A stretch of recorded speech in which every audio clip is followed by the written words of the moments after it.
वंदे भारत, आप देख रहे हैं भारत तक, आपके साथ मैं हूं सांची त्यागी।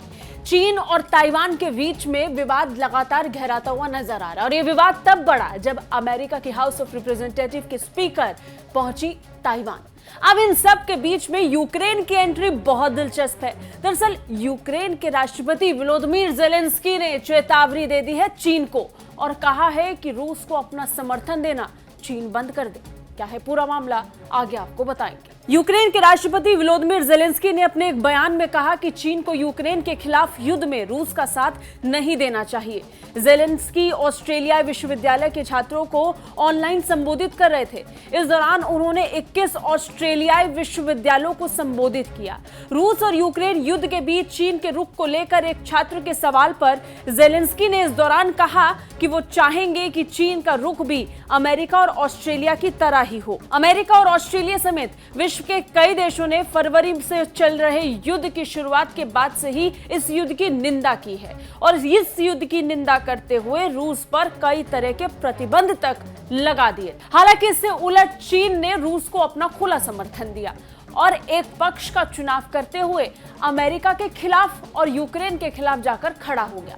अब इन सब के बीच में वोलोदिमीर ज़ेलेंस्की ने कई उदाहरण देते हुए पूरे मामले का जिक्र किया और बताया कि कैसे चीन गलत पक्ष की तरफ खड़ा हुआ है। ज़ेलेंस्की ने अपने ऑनलाइन संबोधन में कहा कि चीन मौजूदा वक्त में संतुलन बना रहा है और वास्तव में तटस्थ है और मैं ईमानदारी से कहूंगा कि ये तटस्थ चीन के रूस में शामिल होने से बेहतर है। ये हमारे लिए महत्वपूर्ण है कि चीन रूस की मदद नहीं करे। चीन ने यूक्रेन में रूस के युद्ध की आलोचना करने या यहां तक कि इसे मॉस्को के सम्मान में एक आक्रमण के रूप में संदर्भित करने से इनकार कर दिया, जबकि रूस के खिलाफ अमेरिका के नेतृत्व वाले प्रतिबंधों की निंदा की है और पश्चिम पर मॉस्को को उकसाने का आरोप तक लगाया। हालांकि इन सब के बीच शी जिनपिंग लगातार होने वाले इन तरीके के प्रतिबंधों का विरोध करता रहा है और कहा कि ये जो प्रतिबंध है ये दो धारी तलवार की तरह प्रतीत हो सकते हैं या फिर इनका जो काम होगा इसका असर न सिर्फ रूस पर होगा लेकिन पूरे विश्व पर भी होगा। ऐसे में इस तरीके के प्रतिबंधों की हमेशा से चीन आलोचना करता रहा है। चीनी राष्ट्रपति शी जिनपिंग ने कहा कि प्रतिबंध लगाना दो धारी तलवार के रूप में काम कर सकती है।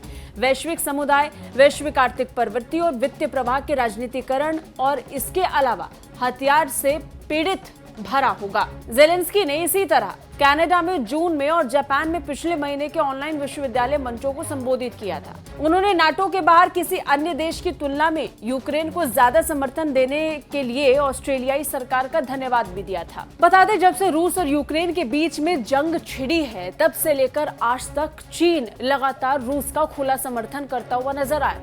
उसके बाद से अमेरिका भी बेचैन हुआ और ये बेचैनी इस हद तक बढ़ी कि अमेरिका लगातार चीन पर वार पलटवार करता हुआ नजर आता है। खासतौर पर हिंद प्रशांत क्षेत्र को लेकर अमेरिका अब और ज्यादा एग्रेसिव हो गया है, जिसमें हाउस ऑफ रिप्रेजेंटेटिव नैन्सी का ये दौरा भी नजर आया जिसमें वो ताइवान पहुंची थी, जिसने चीन को इस समय चिंता में डाल दिया है और बौखलाहट चीन की इन युद्ध अभ्यासों के जरिए से साफ देखने को मिल सकती है। कैसे लगी ये रिपोर्ट कमेंट करके जरूर बताइए। बाकी रक्षा और विदेश मामलों से अपडेट रहने के लिए देखते रहिए भारत तक। जय हिंद।